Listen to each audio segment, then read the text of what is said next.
देखो ये तो एक कहावत सी चल गई कि आशीर्वाद दे दीजिए। अगर हमारे आशीर्वाद से या किसी महात्मा के आशीर्वाद से बात बनती तो कोई महात्मा किसी को साधन करने को नहीं कहता, वो आशीर्वाद ही दे देता।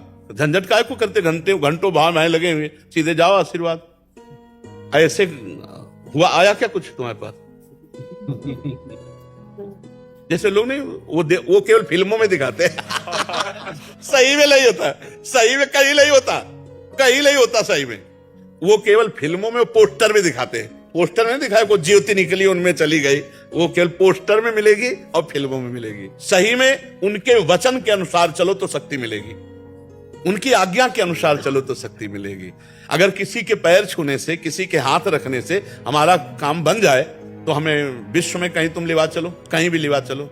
ऐसे समर्थ भजनानंदी महापुरुष, समर्थ जो रात दिन भजन में लगे, वो यही कहते भजन करो, तुम्हें करना पड़ेगा। अगर तुमको दुखों से निवृत्ति तो तुम्हें कर्म करना पड़ेगा। देखो जैसे रसगुल्ला भी है तो हम खाएंगे तो हमें स्वाद मिलेगा, आप खाओगे तो आपको स्वाद मिलेगा। आपके सामने रख दें, आप खाओ ना तो स्वाद नहीं मिलेगा। ऐसे ही कृपा जो है वो ये कि भगवान ने आपको साधु समागम दिया, संत समागम में आपको अच्छी बात मिली, अब आप उसे पकड़ लो, यही आशीर्वाद है। ना पकड़े तो ये केवल मतलब एक वचनों का एक बन गया है कि कुछ लोग होते हैं ना, कहते हैं हाथ धर दो, कुछ नहीं होता है भाई। हम कहते हैं नाटक ड्रामा नौटंकी में क्यों अपना जीवन बर्बाद करो। कोई भी रखवा ले, अगर कुछ हो जाए तो मैं बता दो, ईमानदारी से कहते हैं, इनसे कुछ नहीं होता, आज्ञा पालन से होता है। जब आप आज्ञा पालन करोगे, नाम जप करोगे, तभी आपको सब आनंद की प्राप्ति होगी।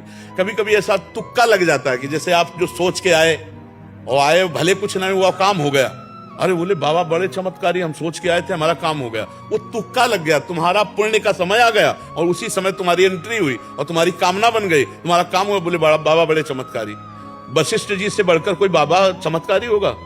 वशिष्ठ जी भगवान राम के कुलगुरु, वो कह रहे सुनो भरत, भावी प्रबल बिलख कहो मुनिनाथ। बिलख माने कि कोई बस नहीं चल सकता, हानि लाभ जीवन मरण जस अपजस विधि हाथ, विधान के हाथ है। इसलिए खूब नाम जप करो और इन सब फालतू की बातों का ध्यान न दो कि किसी का आशीर्वाद, किसी, ये सब संत जन जो बोल रहे हैं ये उनका आशीष ही है।